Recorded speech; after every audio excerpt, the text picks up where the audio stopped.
Depois do fim, vamos adiante. Ou seja, depois de 2021, como é que a gente vive 2022? Texto bíblico, que é Josué capítulo 1, versículos 1 a 9, nós vamos ler na medida em que vamos avançando nos aspectos que refletimos aqui. Mas eu queria lembrar que no dia 31 de dezembro, eu meditei junto com vocês, nós meditamos sobre o seguinte tema: o que o ano trará, ou o que o novo ano trará, não é? O ano novo trará. E não sei quantos participaram, quantos foi online, né? Mas nós refletimos exatamente sobre o seguinte tema e foi como finalizamos aquele texto. O novo ano, o ano de 2022, trará 365 oportunidades. A gente viver na presença do Senhor e experimentar as bênçãos do Senhor sobre as nossas vidas.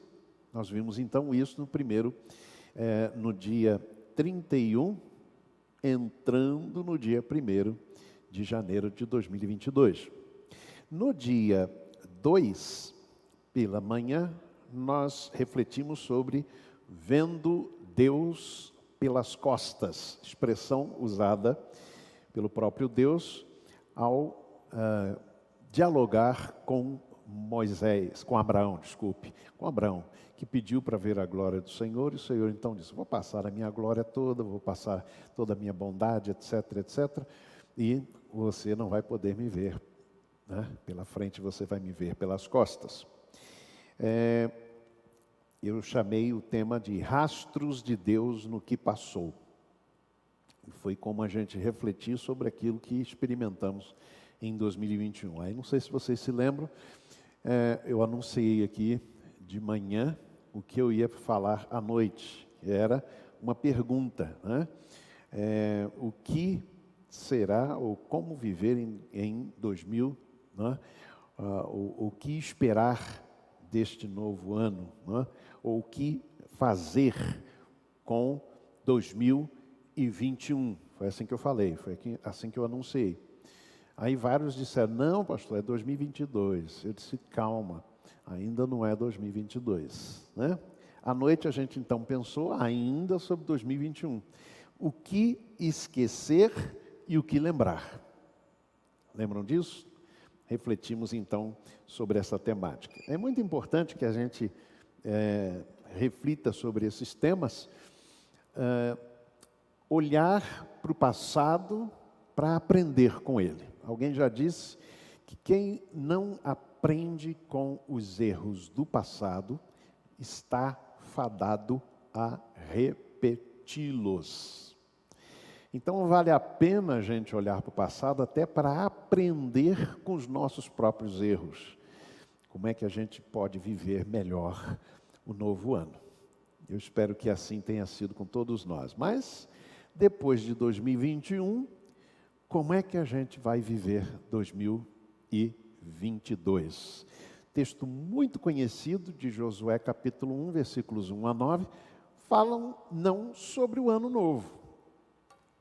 Falam sobre um novo momento na história do povo de Deus e de modo muito especial para Josué, né? Líder do povo do Senhor. Eu quero ler só o verso 1 agora, que diz assim: depois da morte de Moisés, servo do Senhor, falou o Senhor a Josué, servidor de Moisés, dizendo: Moisés, meu servo, é morto. E aí vem toda a instrução para Josué. Eu vejo neste momento na vida do povo de Deus lições exatamente para a gente quando a gente entra no novo ano, né? Exatamente porque o povo de Deus agora passou por um momento dramático, nós vamos ver isso, né? Que foi a morte de Moisés, o líder que os tirou, os guiou saindo da terra do Egito. Quem tirou foi Deus, né? Falei sobre isso aqui também. Mas este momento dramático e a morte dele. E agora? O que é que vai acontecer com o nosso futuro? O que é que vai acontecer com o amanhã?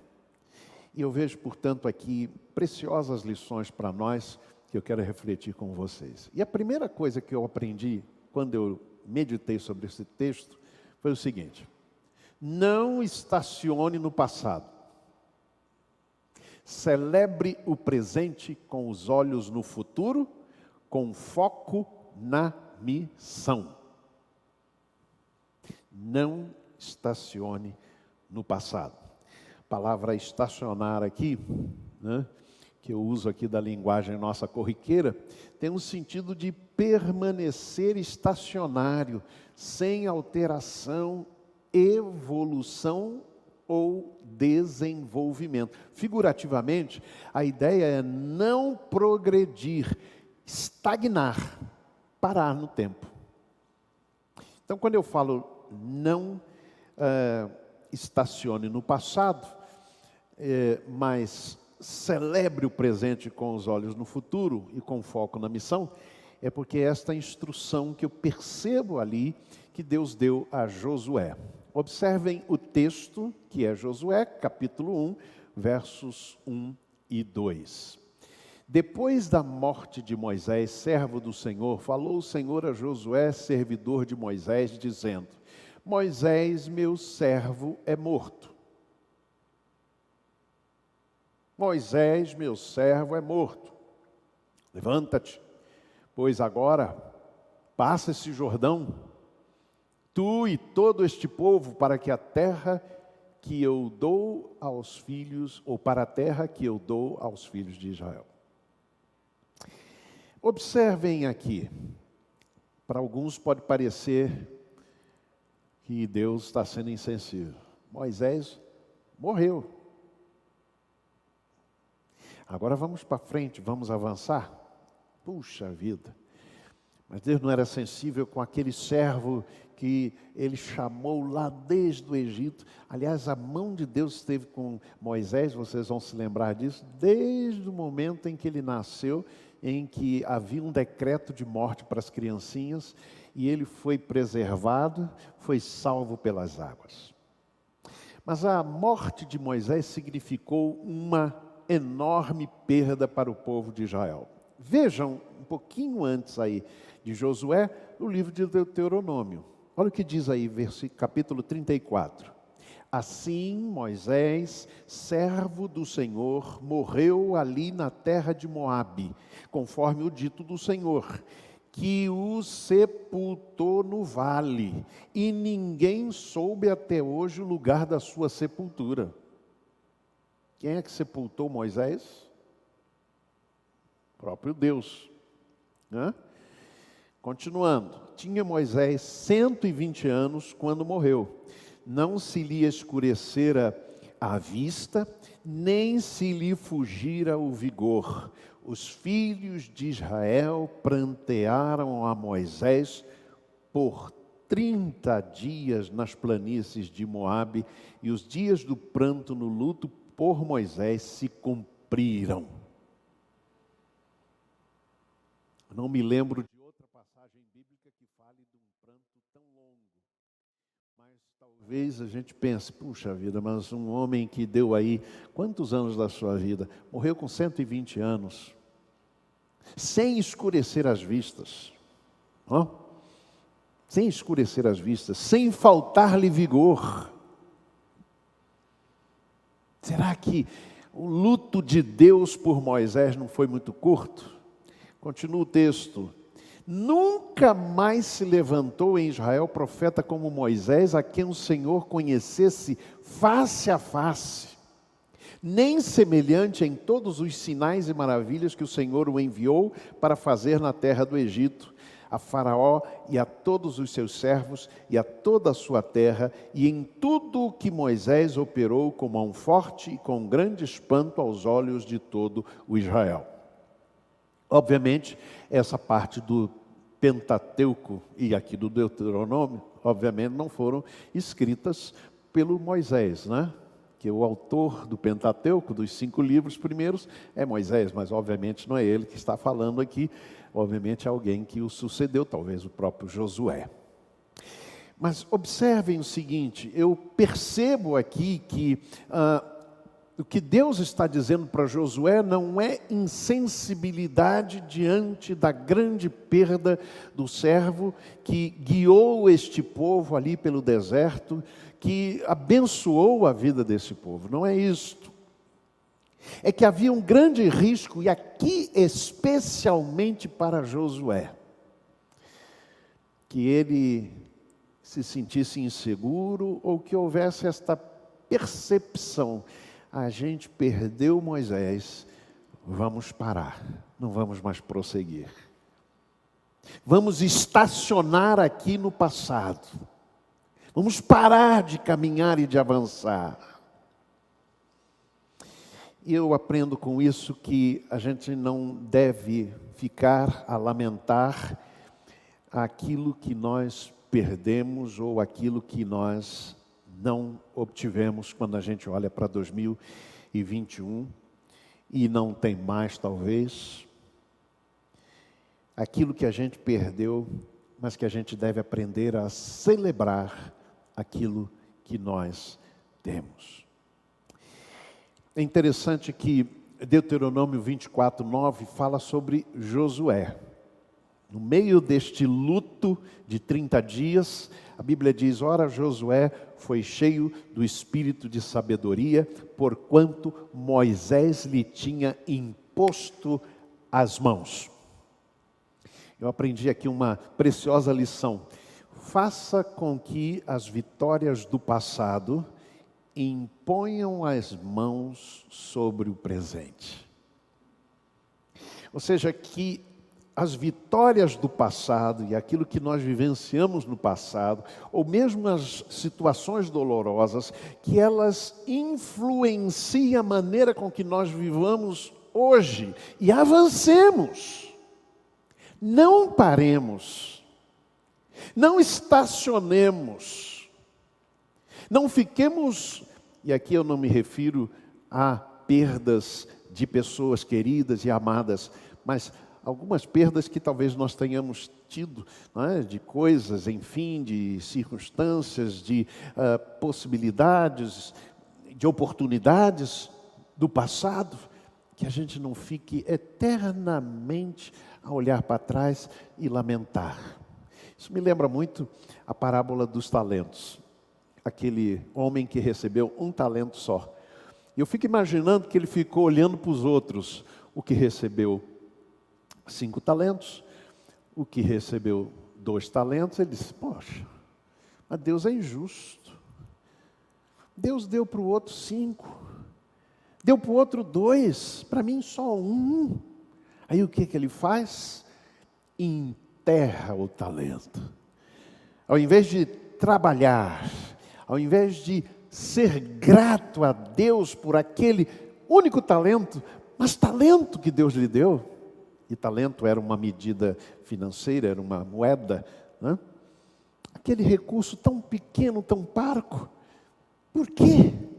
Mas ele enterra, e ao devolver ao seu Senhor, ele devolve aquilo que simplesmente recebeu.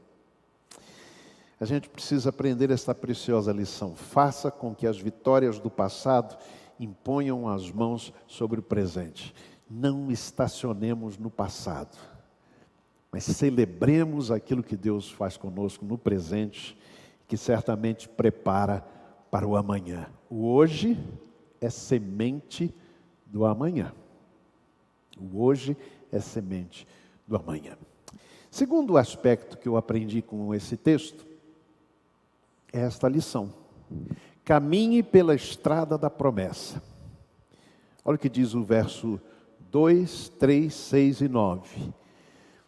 Todo lugar que pisar a planta do vosso pé, vô-lo dei, como eu disse a Moisés. Terra que jurei a seus pais lhes daria, porque o Senhor teu Deus está contigo por onde quer que andares. Interessante isto, e eu vejo isso com muita alegria, esta celebração da promessa, que nos ajuda a não estacionarmos no passado. Do passado se conhece as fraquezas e as grandes virtudes, as forças, como foi dito, por exemplo, de Moisés. Do futuro, a gente só conhece agora a promessa. Mas já é tudo, irmãos. Porque o Deus que prometeu, Ele há de cumprir. Cantamos isso há pouco. Deus de promessa, Deus que não é homem para mentir. Tudo pode passar, mas a palavra não vai passar. É a palavra do Senhor. É a promessa de Deus que nos faz andar no novo ano. Há uma canção que surgiu, música popular brasileira, aí na época da chamada Nova República. E essa canção foi cantada, foi composta, né? E muito expressiva, numa palavra que diz assim: foi por ter posto a mão no futuro, que no presente eu preciso ser duro. Quero um país melhor. Esta canção, que tem um viés político, naturalmente, se aplica também aqui para nós. Porquanto ela diz o seguinte: a promessa ou aquilo que eu sei que eu posso ser de melhor deve me impulsionar no presente. A promessa de Deus faz isso conosco. O futuro prometido de Deus faz isso com o nosso presente. Nos ajuda a caminhar, nos anima a caminhar e a não estacionar no passado. Terceira lição que eu tiro aqui para o nosso 2022 é que força, ânimo e destemor são imperativos. São imperativos no texto. Não? E aí os professores de português, eu nem vou me arriscar muito aqui, mas há os modos do verbo, né? Os três, né? Não é isso? Subjuntivo, que é uma possibilidade. O indicativo, que é aquilo que de fato acontece, é realidade. E o imperativo, que é uma ordem para ser cumprida. Acertei? Professora Marluz. 3 modos, pois todas essas coisas estão num modo imperativo. Que coisa! Olha que coisa interessante. Quando Deus diz para Josué: esforça-te, tem bom ânimo. Quando Deus diz para ele: não temas, não te atemorizes, anima-te. É interessante isso, porque na maioria das vezes a gente entende que nós somos sujeitos passivos do medo. Ah, eu estou com medo, eu não tenho o que fazer. É claro que o medo vem muitas vezes sobre nós, é uma reação natural do nosso organismo diante de ameaças. Mas o texto me ensina que eu posso vencer o medo, eu posso ter e renovar forças, eu posso ter ânimo diante das situações difíceis que vêm sobre a minha vida. Eu não preciso ficar passivo, simplesmente esperando que essas coisas venham sobre mim.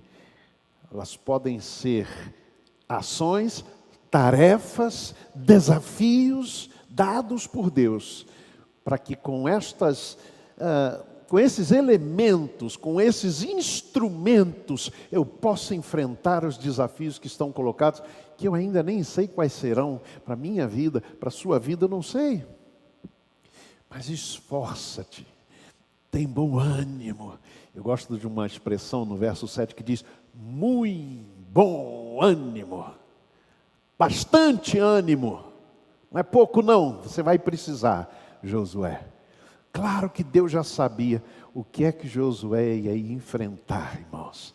Josué foi aquele que conduziu a batalha aí pela posse da terra. E quantos desafios foram ali colocados. Até Eduardo tinha sugerido a gente cantar hoje: vem com Josué lutar em Jericó, Jericó, Jericó, lutar em Jericó.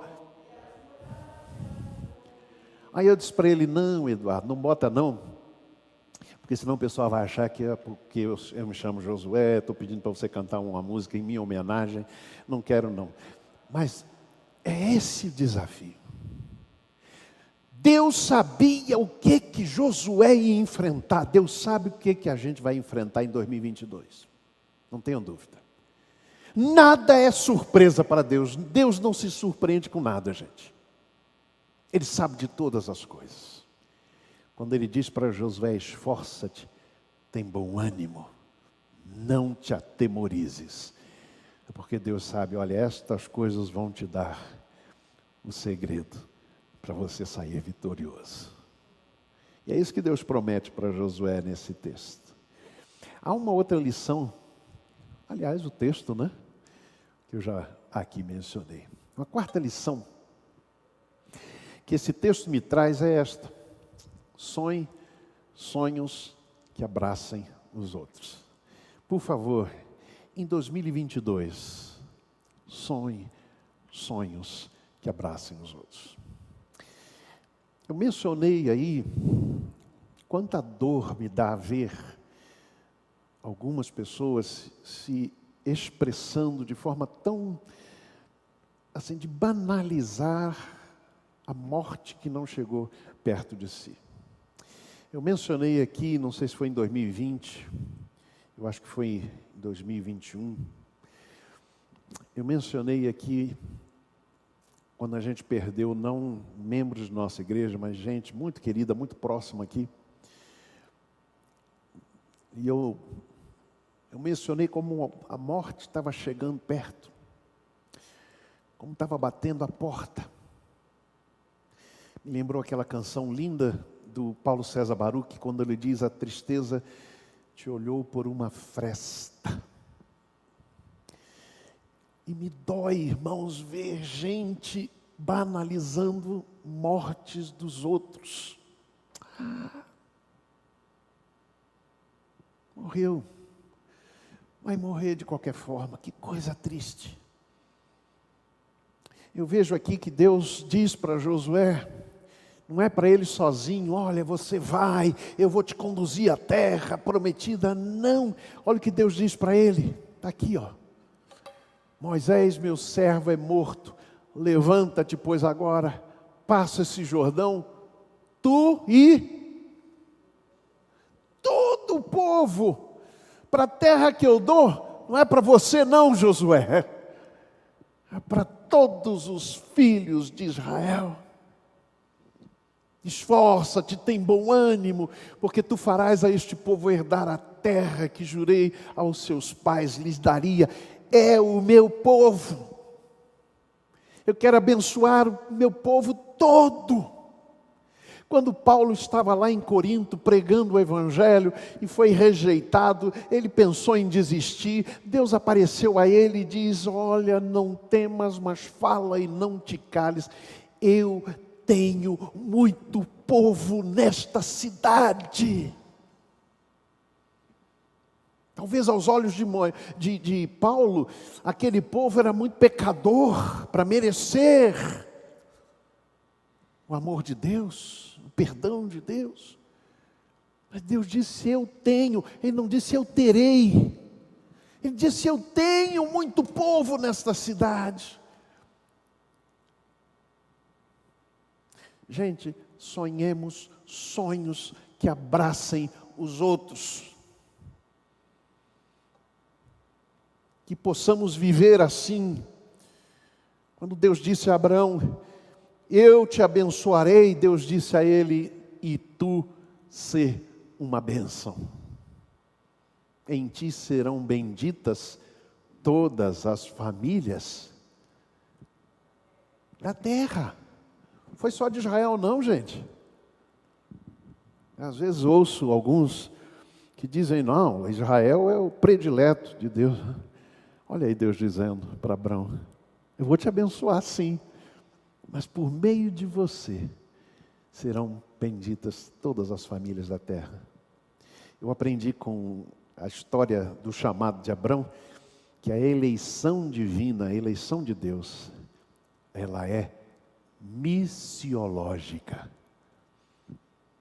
Quando Deus nos elege, não é só para que a gente usufrua das bênçãos de Deus, é para que a gente seja canal de bênção para os outros. Não vou aqui repetir, mas vou acabar repetindo, aquela expressão que eu sempre uso aqui, do Mar Morto. Ele só é morto porque ele só tem porta de entrada e não tem porta de saída. Ele recebe as águas do Jordão e dos seus fluentes, mas ele não dá água para ninguém. É por isso que você vai lá no Mar Morto, se você experimentar que caia uma gotícula de água nos seus olhos, você vai ver a dor que dá. E não tem vida. Porque só tem porta de entrada, não tem porta de saída. Que sonhemos sonhos que abracem os outros neste novo ano 2022. O último aspecto que eu quero trazer para vocês é isto. Use o manual de instruções escrito pelo dedo de Deus. Como viver o ano 2022 de forma abençoada e abençoadora? Como ser bem-sucedido em 2022? Como é que eu posso ser abençoado neste ano sem saber as coisas que me esperam? Como é que eu posso fazer isso?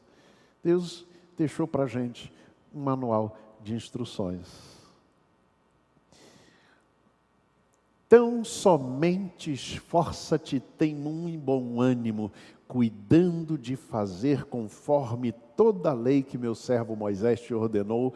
Não te desvies dela, nem para a direita, nem para a esquerda, a fim de que sejas bem-sucedido por onde quer que andares. Como é que diz o final? A fim de que sejas bem-sucedido por onde quer que andares. Ele continua.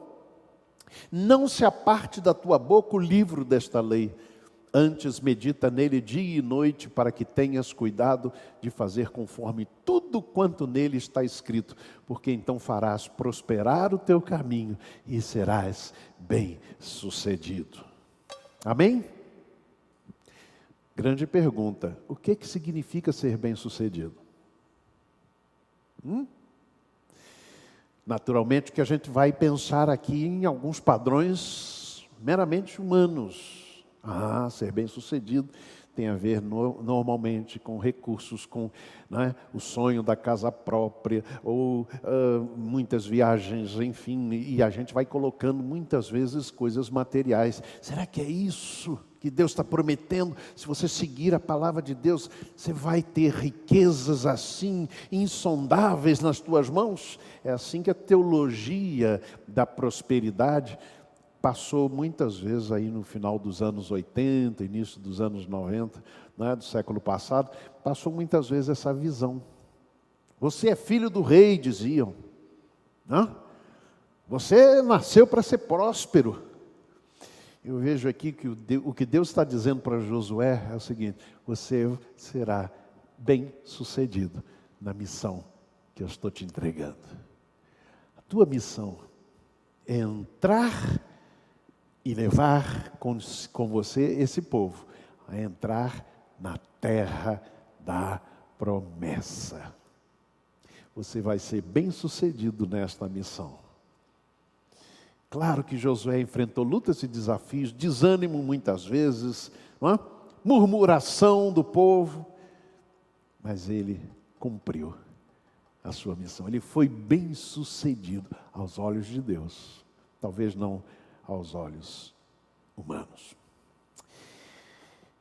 O texto nos diz no verso 9, eu quero ler uma tradução da Bíblia, a Mensagem, diz assim: depois da morte de Moisés, servo do Eterno, o Eterno se referindo a Deus, falou a Josué, auxiliar de Moisés: meu servo Moisés morreu. Mas vamos adiante. Vamos adiante. Atravesse o Rio Jordão, você e todo o povo. Entre na terra que estou dando ao povo de Israel. Vamos adiante. Achei linda essa tradução. Deus não disse vá adiante. Disse vamos adiante. Sabe por quê, irmãos? Porque no verso 9 ele diz, não te mandei eu, esforça-te e tem bom ânimo. Não te atemorizes, nem te espantes. Porque o Senhor, teu Deus, está contigo, por onde quer que andares. Sabe o que me garante que 2022 vai ser um ano bem sucedido? É que eu ande na presença do Senhor. Que eu cumpra os propósitos dele para a minha vida. Não esquece, vamos adiante. Deus vai conosco. Que Ele nos abençoe.